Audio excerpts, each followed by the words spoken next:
Hi everyone, Anthony Fantano here, internet's busiest music nerd.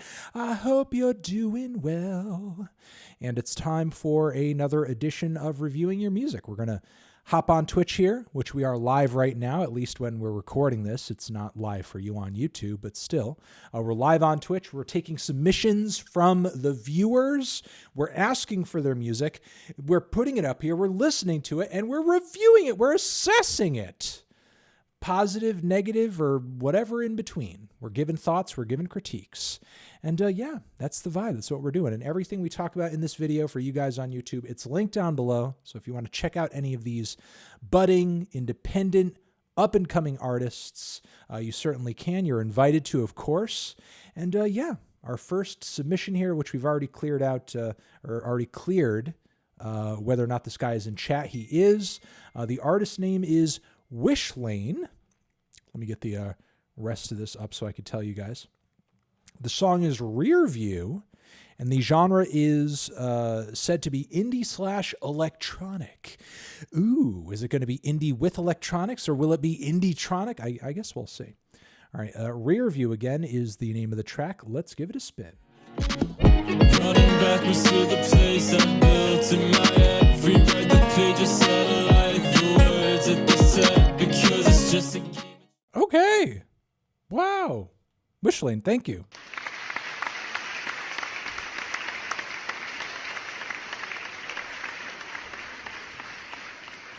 All right.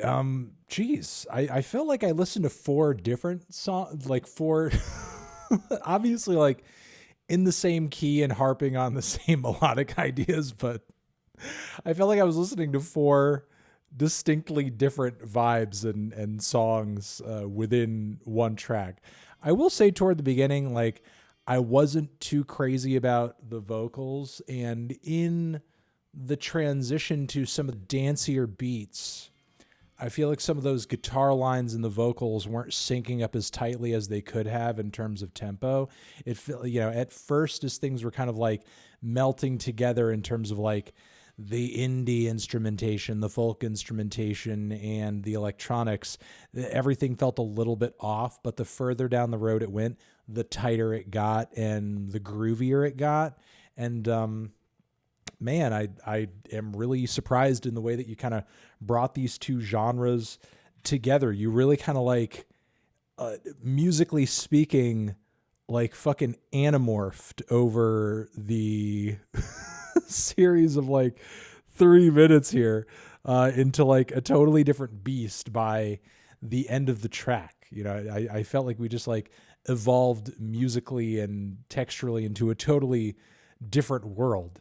And you sort of like, I guess, Anamorph Wishline, certainly showed a knack for both of those sounds as you were kind of transitioning from one to the other. I mean, often, indie-tronic music or indie and electronic music is framed and presented in a very particular way where you may just have electronics kind of subtly incorporated into, generally like an indie song or just, indie rock style instrumentation. But like, you literally morph from one genre to another genre to kind of another genre as well, as you were hitting the back end of the track. And, outside of things not lining up as tightly as they could have as you were moving during maybe that first shift, everything else as far as like transitions went really smoothly and went really well. Let me see if I can maybe, just to sort of get like a cleaner or a more, I guess like pointed critique here, because I know I did sort of take issue with the vocals on the front end. Maybe just like get a little bit more of a taste of them, just so I can maybe say something more specific about that. I do like the Bright Eyes Ass, so a little intro there where you kind of have like the film reel going or whatever that is. Burned out like a wildfire, with no space in between, foreshadowing the night side, with no place left unseen, been so caught up in cemented. Yeah, I mean, look, I don't know how much of this you could just kind of like chalk up to your voice or your delivery just kind of being this way naturally, but there's like something about the singing that sort of like took me out a little bit, because it reminds me of like something off of some like 2000s, whatever popular alternative rock or like alt metal band might have been around at the time. The vocals just remind me of something that would be on like whatever their low key, like soft ballad would be, sort of like a Stone Sour kind of thing, which like is very much not my thing. But like the more you went forward with it and the more you sort of like incorporated it into a different context with the acoustic instrumentation and the electronics, I was like, okay, I kind of see it. It doesn't sound quite like it's coming from that world, but typically like those kinds of vocal inflections I sort of associate more with almost like a butt rock type ballad. You know what I mean? Again, it wasn't crazy about the vocals on the front end, but I feel like they did get a little bit better as the song progressed along. And man, again, I loved those beat switches, and the more the electronics and the grooves kind of laid on, the more exciting the track got. So yeah, I mean, look, as of right now, you're sort of showcasing this cool little knack for bringing together all these different sounds and genre styles. Just keep going, man. There's a lot of good qualities to this track. I know I have a few notes and a few critiques and issues that I have with it, but the vast majority of the aspects of this thing are really good. So respect, hella respect for submitting, and thank you.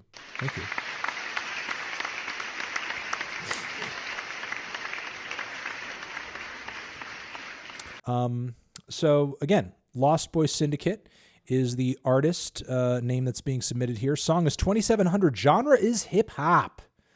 Let's give it a spin and see what it's got to offer. Ba-bam. People come and people go in. It's always the same. But boys, first, Lost Boy Syndicate.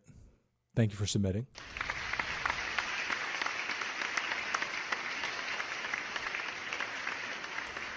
All right, looks like, regardless of what I say, it looks like you've earned some fans in chat, so there's that.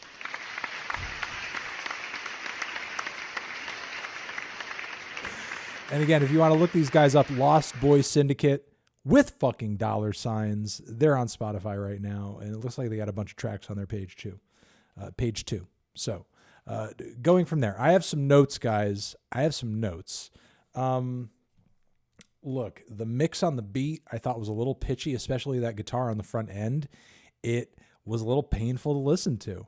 I mean, it did kind of balance out a little bit when the vocals jumped in there, but it felt like there was little to no nuance to this instrumental. Everything just like felt so fucking loud and in your face and like blaring at you, which I mean is a great thing for some songs, but this felt like lyrically and I guess conceptually, and in terms of like, that somewhat melancholy guitar lead playing in the background and the chords and everything, it felt like a track that maybe could have used a bit more subtlety. It felt like kind of a moodier track, and I feel like the volume and the aggression of the sound didn't quite match, the message. And, again, how introspective the lyrics were. I felt like everything could have been a bit more laid back, and a bit, just a touch more toned down.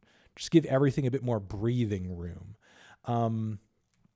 The guitar line did play off really well, although I thought like some of the playing and was just like a little bit rough. But like, man, that hook did not quite do it for me. Like the singing on that chorus was sort of on, but then it was sort of off.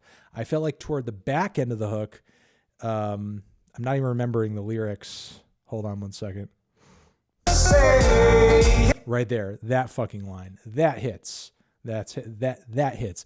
The same. But like those first, like every single time when the chorus jumped in, the first few lines, like those were strained as hell. They were not on, off. Often they were just like completely missing the mark. I mean, I got the idea of what the hook wanted to do, and I like the chorus. I like the writing of the chorus. I just feel like the chorus, as far as singing goes, wasn't executed as cleanly as it could have been executed. As far as like the rap verses on the track. There were clever bars in there. I liked that Stephen King line. There were definitely some standouts that I thought were cute and were witty.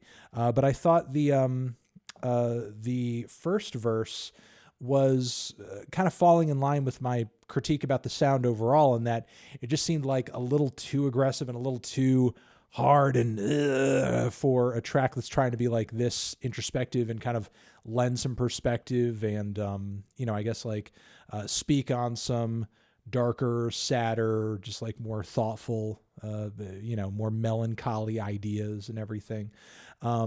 Second verse felt very smooth and laid back and cool, which I guess was fine. I didn't really have too much of an issue with the second verse. I mean, that felt a little more fitting with the overall tone of the track.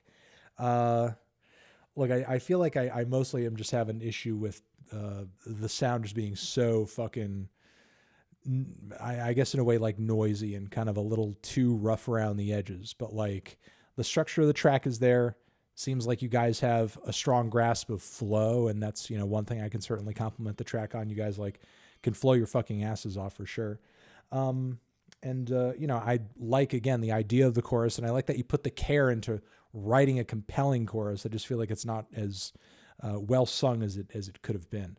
I think those are my thoughts right there for the most part. But hey, if you guys fucked with it, go save this shit right now on Spotify and check out their other tracks too. So I think that's everything I got to say. All right. Thank you very much, you guys, again, for submitting.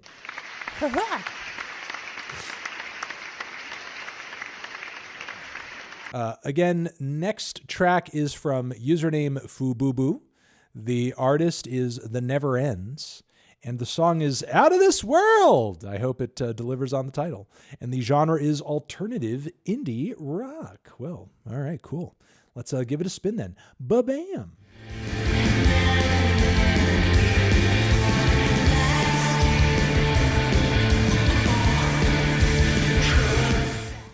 Okay. All right. Thank you for submitting. You submit to me. All right, well, there we go. Again, Neverends, Out of This World. I don't know, man. I mean, it looked like a lot of you guys were fucking with this in chat. And I feel like when I listened to this, I felt like maybe out of touch or at old. I don't know, man. This just felt maybe, at least in terms of enjoyment, it felt a little too shrill. A little too harsh, for like a noise pop song, I guess, but it is like a noise pop song. At least it felt like a noise pop song. I mean, it felt like a pretty, direct rock cut. It said alternative indie rock, but like, it's so fucking, the vocals are so hot with like that feedback, and the distortion on the guitars and the reverb is just like so blaring. It's so fucking loud. I mean, it was a little bit to adjust to at first, but then I felt like once I was swimming in it, it was kind of cool. And I was enjoying the melodies coming off the vocals, and the drums and the guitars are like hella tight. So, I mean, as I was saying, it felt a little too harsh. It felt a little too shrill at points, but at the same time, I could like very much see how it makes sense via like a combination of sounds in my head. Like, to me, I felt like I was listening to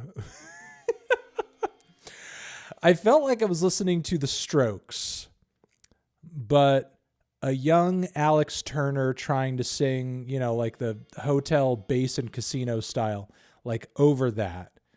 But it's a band, but it's The Strokes really trying to like make their first record and get it signed to Slumberland Records. So it's like, they really want to appeal to like that twee crowd. And on top of it, the Jesus and Mary Chain is producing it. So the Jesus and Mary Chain producing the first Strokes record with Alex Turner, hotel bass and casino era, just trying to make their big break into the indie industry through Slumberland Records. That's what it felt like to me. Which is maybe like too many references deep, but like that's how it came off. That's I know it's a very specific scenario. But those are literally all the sounds. Much appreciated feedback. But those are all the sounds that came to mind, which when I think about that, I don't know, that's kind of a unique combination of vibes, I guess. It's kind of a unique combination of vibes that I have to respect,